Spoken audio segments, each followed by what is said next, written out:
Hello, friends. This is Dave Hurwitz, executive editor at ClassicsToday.com, here with the 5 worst Beethoven recordings. And I do mean worst. Oh my God, these are so putrid.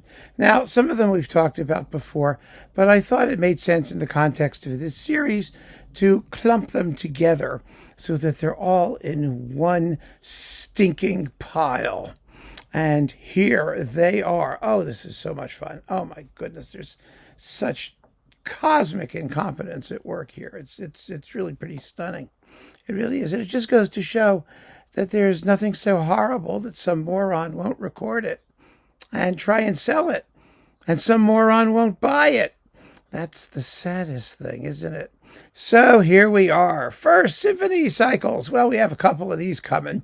The most recent being Zubin Mehta's complete symphony cycle with the Maggio Musicale Fiorentino Orchestra on dynamic. These are live recordings. Mehta is old and sick and in atrocious form.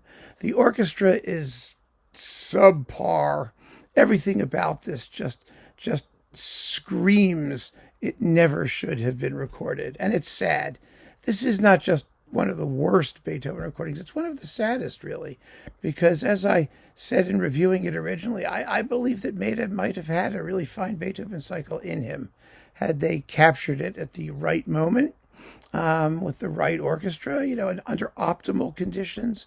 And, when you're an artist of his age and venerability, who's given his life to music, why would anybody want to use this to represent him? It defines decrepitude. It really does. And it's extremely sad as a result. But also, I have to be honest about it, they're just atrocious. Soggy, slow, sloppy. Ugh, just awful. So that's that one. Then, of course, we have the piano concertos.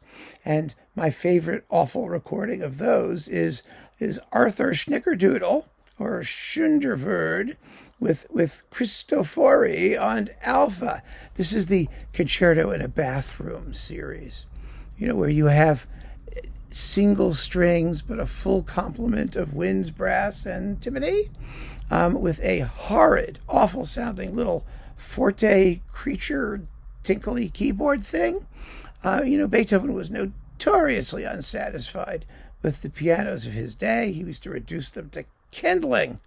Now, you wish you could reduce the whole thing to kindling. It's absolutely misguided. It's misguided from day one. It's a recreation of a performance that might have happened if you couldn't afford an orchestra and you couldn't have a good instrument and everybody sounds like crap. Is that what we really want to hear? I mean, this is what, the period instrument philosophy run amok. Tovey, who I like to quote, said it best when he said something about, historical rectitude does not insist upon the recreation of conditions that ought never to have existed in the first place. In other words, you have an obligation to do the music minimal justice. You really do. And you can't let dogma or some sort of, philosophical overlay of stupidity obliterate what the composer's plain intentions were, as they do here. So this was just beyond disgusting. And it was all the more disgusting for being just so intentional, because it's deliberate. It's not because they're too dumb to know. It's because they're too dumb to play what Beethoven wrote. It's just horrid, absolutely horrid. So there's that one. Then we have another symphony cycle. This one is sort of the opposite of the Mehta, because Mehta's was just a function of inability, illness, inability to do it. They just couldn't get it together on the day. But these are polished, sophisticated, beautifully played abominations by Mikhail Pletnev and the Russian National Orchestra on Deutsche Grammophon, of all labels. I mean, major label, not even a little label that has to sort of take what it can get. This was a serious effort at playing Beethoven. And it was just awful. Pletnev is as wanton and ridiculous and random as anybody you've ever heard. And the funny thing I've always said about Pletnev is that, as a pianist, he was very free, very flexible. You never knew what was going to happen. He could be very exciting, could be revelatory. Things like C.P.E. Bach and Scarlatti, composers with some eccentricity. He could just ignite the keyboard. But as a conductor, he was very cold. He was very metronomic. He was almost expressionless as often as not, until he learned how to conduct. Then we began to realize that doing to orchestral music what he routinely did to piano music, well, it wasn't such a good idea. And this symphony cycle is a case in point. It was a disaster from day one. Deutsche Grammophon had no clue what to do with it. It came out, it got deleted, they reissued it, budget bits or whatever. It's out there somewhere. And if you see it, run away screaming. That's it. Call the police. Just forget it. Just absolutely ridiculous. Next, a singleton performance of the Ninth, Furtwängler's Nazi Ninth from 1942. Yes, it is true, as people have pointed out. Hitler was not specifically in the audience. I think Goebbels was, or it was the Goebbels birthday concert. Ha ha, what fun.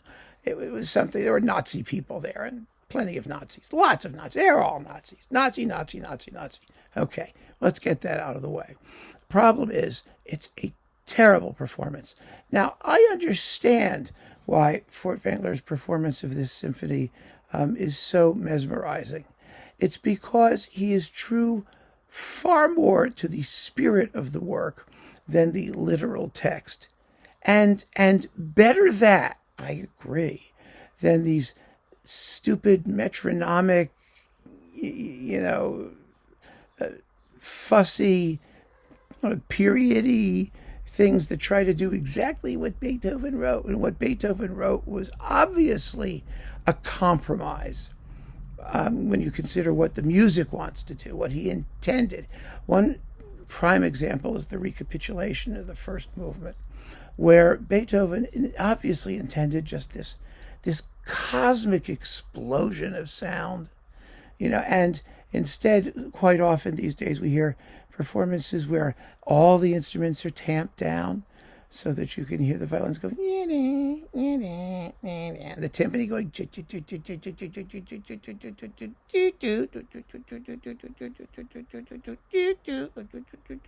it's horrible. It's truly horrible. If you do exactly what Beethoven wrote, you're not going to get that symphony. You're just not. It needs help in various places. It needs help in terms of balance. It needs reinforcement of parts. It's got all kinds of issues with it textually. And Furtwängler and Berlin performances generally, Karajan did the same thing. Double all the winds, add an extra set of timpani at the recapitulation in the first movement. They did all kinds of stuff to beef it up, to render Beethoven's cosmic vision manifest. And Furtwängler was really good at that. And he did make one really decent recording with in Lucerne, with the Philharmonia. It was at the Lucerne Festival, and in good sound. But this thing from 1942, people love it because A, it has Nazis. For historical reasons that have nothing to do with the music. They say, it has unique tension because he was nervous, because he hated the Nazis. And so he was giving a performance that was done despite them, to remind them of their monstrous evil. And it's just the bullshit, piles on the bullshit talking about this performance. That's number one. Number two, it's his sloppiest. Everything about it is a mess. The ensemble is horrible. The woodwinds at the beginning of the slow movement are disgusting. The climaxes are all clogged up. It's really, really wretched. And nobody cares who listens to it. That still just adds to the thrill. The fact that they got through it at all is some sort of mark of heroism. This is music they could play in their sleep. And they should be doing it perfectly in their sleep. but let alone horribly like they do here. And then there is the atrocious broadcast sonics. Every single climax is just a black hole of noise. You lose any sense of instrumental balance, of the melodic line. God knows, the very end, all you hear is a bass drum and cymbals bashing away mercilessly. It's a disgrace. Just a disgrace. It's horrible. And the people who hear it and love it are hallucinating what they think is there. Sometimes extrapolated from other Furtwängler performances where you can sort of kind of hear what's there. But no, I'm afraid not. It is absolutely despicable, disgusting, horrible, and it should never have been released. And moreover, had Furtwängler lived, he never would have approved it. No way, because he had standards. That's why he disliked making studio recordings, because he knew that they couldn't capture, as often as not, the spontaneity of what he was doing. And that doesn't mean that live ones did. It just meant that they didn't have the quality that he wanted and the spontaneity of what he did. So yeah, it's just a sad thing, and the people who push this on the unsuspecting public, or people just getting into classical music, and they say, well, you haven't heard anything, you've heard this, and then they hear it and they go, ee! And they're told that they're morons, and they don't know what they're listening to if they don't think it's just sublime. Oh, that's a crime. There ought to be like mandatory sentencing for people who do that to other people. So that's that one. And last, but not least, well, this one's fairly recent. It's Christian Kälberer's Hammerklavier Sonata on Thorofon. Oh my God.